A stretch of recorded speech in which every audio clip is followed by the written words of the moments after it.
Hello, and today is a very exciting episode because we're going to be talking about the elusive language barrier.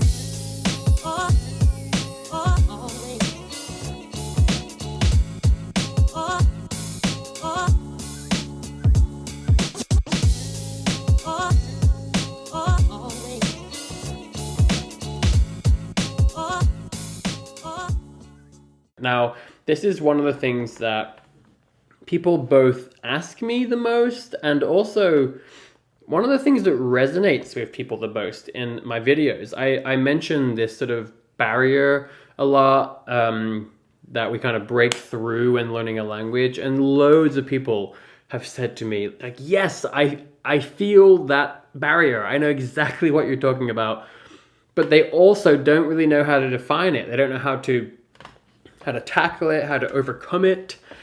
And I've seen this talked about by many people in the language learning community, and it's often given a very vague definition as well as solution. People often describe it in a very roundabout way, and that's because it's hard to describe. But of course, it's very hard to understand how you beat something. How do you tackle and overcome something if you're not able to really define it? Right? This one's really tough, but today I would really like to strive to at least provide a greater level of clarity on what you're feeling, and maybe some ideas on how to overcome that. But I think in this case, it's helpful to even just have a better understanding of what's happening. So first of all, let's kind of try to give a broad definition of what are we talking about. What is this barrier? So the barrier is when you're learning a language and in the beginning it feels slippery. It's like every time you grasp it, it slips away, right? It's constantly slipping away, and you feel like you're always like battling, forgetting the language. Like it's like you have to constantly keep studying and stay on top of it, because if you don't, you lose it, right? And you feel somewhat anxious. There's like an anxiety level, I think, that you're sort of always aware that this language is slippery and that, like, what if I forget this or that? And we often talk about a barrier that, like, until you break through that barrier, if you stop studying the language, you forget it very quickly. It atrophies very quickly. And there's this interesting point that we all sort of think about, especially if you've learned languages fluently, where once you get beyond a certain point, it just becomes easier.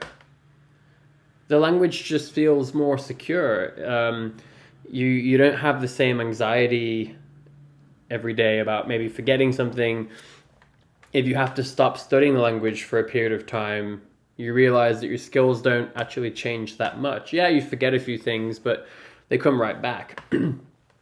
And I've heard this very often talked about as a barrier. Now, and I am guilty of using that word, but the funny thing is, a barrier is not really a good way to think about it, right? Because a barrier sort of gives you this image of a single point that exists that you just break through, right?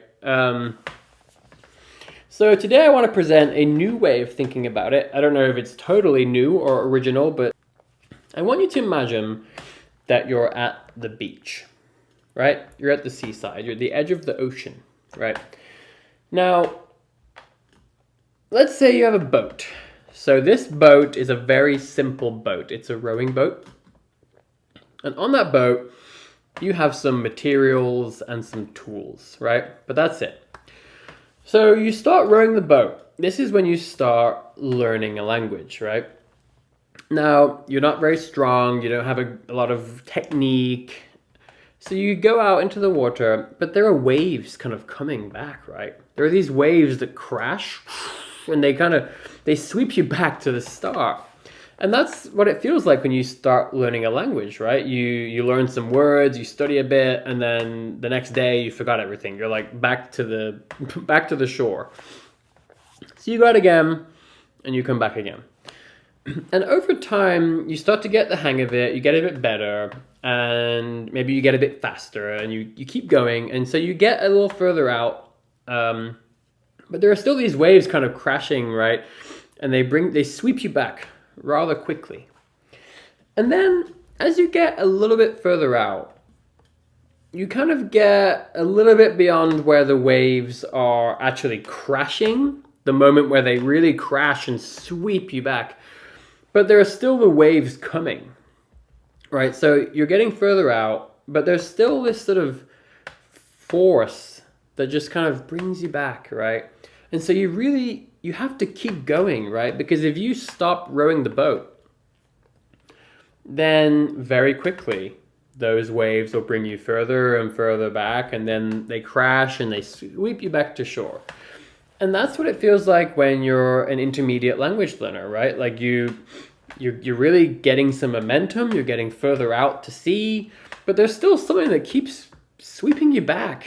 And it's like you have to keep going, because if you stop, then you're gonna just get brought all the way back. Now, here's what happens when you sort of approach this quote-unquote barrier, right? It's when you get to a point where all of a sudden you get far enough out to sea, where you're kind of beyond the point where these waves are forming. And the sea just sort of is kind of like bouncy and choppy, and your boat just kind of floats on the sea, right? At that point, you've essentially gone through the barrier. Right?